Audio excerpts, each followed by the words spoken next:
हमरे बेटी को काट करके मारे, सुई लगाए, पूरा कपड़ा को सलवार सब फट गई था।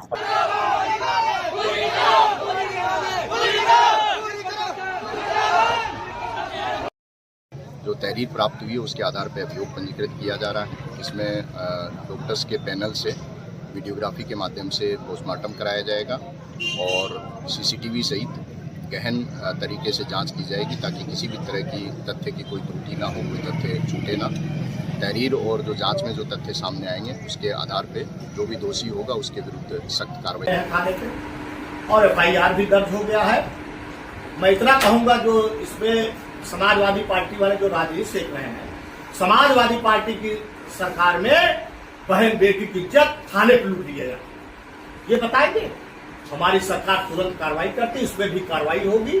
जो भी इसमें दोषी होगा उसके ऊपर कार्रवाई होगी और ऐसी कार्रवाई होगी, इतिहास गवाह है, वो दिखाई भी देगा। तक हो रहा है, इन्होंने कहा सुबह तहरीर देंगे। अगर आपको लगता है आप रिकॉर्ड हम रिकॉर्ड नहीं करते हैं सर, हमारे फोन में हमें रिकॉर्ड है तो हमने पोस्टमार्टम की कार्रवाई करा रहे हैं। मुझसे जो कहा पोस्टमार्टम करवाई, आपने मुझसे कहा हम पोस्टमार्टम उन्होंने मुझसे कहा कि पहले मैं पोस्टमार्टम करवा कर देख लूं और उसके बाद मैंने कहा ये मुझे आप सिखा रहे हैं तो पोस्टमार्टम करवाएंगे, गिरफ्तारी हमने गिरफ्तारी चारों। प्रतापगढ़ हॉस्पिटल में ड्यूटी करने गई दलित युवती के साथ गैंगरेप। प्रतापगढ़ निजी हॉस्पिटल में ड्यूटी करने गई दलित युवती की संदिग्ध मौत पर बवाल। हॉस्पिटल के 6 कर्मचारियों पर गैंगरेप के बाद हत्या का आरोप। पथराव, लाठीचार्ज और बवाल के बाद गांव में PAC तैनात। CO समेत ग्रामीण और पुलिसकर्मी घायल। सपा विधायक डॉक्टर RK वर्मा से क्यों भिड़ गए थाना अध्यक्ष। रानीगंज के बीच बचाव में उतरना पड़ा अपर पुलिस अधीक्षक दुर्गेश सिंह को। जानलेवा साबित हो रहे हैं फर्जी संचालित प्राइवेट अस्पताल एवं नर्सिंग होम। मरीज के जान के साथ खिलवाड़ करने वाले बने अपने स्टाफ के ही जान के दुश्मन। नर्सिंग होम में काम करने वाली दलित युवती की संदिग्ध अवस्था में बीती रात हुई मौत। फटे कपड़े, शरीर पर चोट के निशान। परिजन ने अस्पताल संचालक पर लगाया हत्या का आरोप। स्वास्थ्य विभाग के मेहरबानी से फल फूल रहा है प्राइवेट अस्पतालों का सिंडिकेट। बिना डिग्री के डॉक्टर मरीज के साथ अपने स्टाफ के लिए बन रहे हैं अमराज। स्वास्थ्य विभाग भी मूक दर्शक बनी बैठी है। कब कुंभकर्णी नींद से ये जागेगी भगवान ही जानता है। पुलिस अस्पताल संचालक एवं एक व्यक्ति को हिरासत में लेकर कर रही है पूछताछ। मामला रानीगंज थाना क्षेत्र के दुर्गागंज बाजार का मल्टी स्पेशलिस्ट हॉस्पिटल का है। कुलदीप तिवारी की रिपोर्ट। आज सूचना मिली थी कि कल रात में एक दुर्गागंज में एक हॉस्पिटल है, उसमें एक बच्ची 22 वर्षीय बच्ची काम करती थी। परिजनों का ये कहना है कि वो घर से आई थी और कुछ देर बाद उनको अस्पताल से सूचना दी गई कि आपकी बच्ची की तबीयत खराब है। जो बच्ची की माताजी हैं वो गांव के किसी व्यक्ति के साथ अस्पताल जब पहुंची तो उनका कहना है कि उसकी स्थिति गंभीर थी और उनका ये कहना है कि दूसरे अस्पताल ले जाने का उनको बताया गया, लेकिन जो डेड बॉडी थी उसको घर पे ले गए। रात में डेड बॉडी घर पे रही और पुलिस को जब सूचना मिली तो पुलिस ने परिजनों से तहरीर प्राप्त की है। उस तहरीर के आधार पे अभियोग पंजीकृत किया गया है। परिजनों ने जो तहरीर दी है उसमें 4 पुरुष और 1 महिला जो यहाँ काम करती हैं उनके विरुद्ध तहरीर दी है। इसमें से कुछ लोगों को हिरासत में लेके इसमें साक्ष्य संकलन और पूछताछ की कार्रवाई की जा रही है। जो तहरीर प्राप्त हुई है उसके आधार पर अभियोग पंजीकृत किया जा रहा है। इसमें डॉक्टर्स के पैनल से वीडियोग्राफी के माध्यम से पोस्टमार्टम कराया जाएगा और CCTV सहित गहन तरीके से जांच की जाएगी ताकि किसी भी तरह की तथ्य की कोई त्रुटि ना हो, कोई तथ्य छूटे ना। तहरीर और जो जांच में जो तथ्य सामने आएंगे उसके आधार पे जो भी दोषी होगा उसके विरुद्ध सख्त कार्रवाई।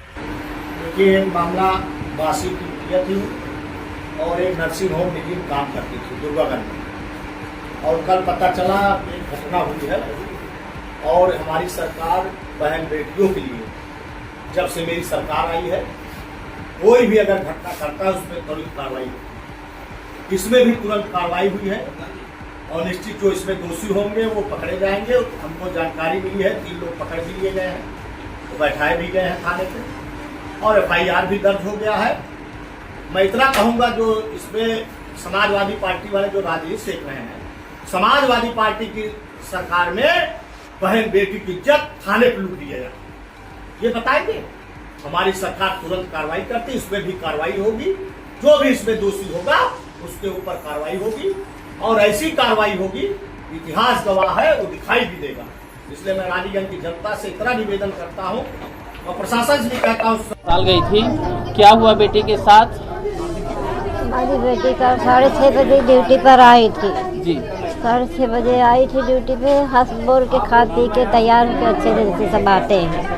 आई थी, जब यहाँ आई फिर उसके बाद 4 मरीज को ग्लूकोज लगाई, सुई लगाई, दवा दी, और एक गांव का है मास्टर, वो भी आया था, बात किया 1 घंटा अपन बातचीत दोनों जन की। फिर वो घर गया, फिर दूसरी बार हेलमेट भूल गया तो फिर हेलमेट लेने आया, फिर भी बात की।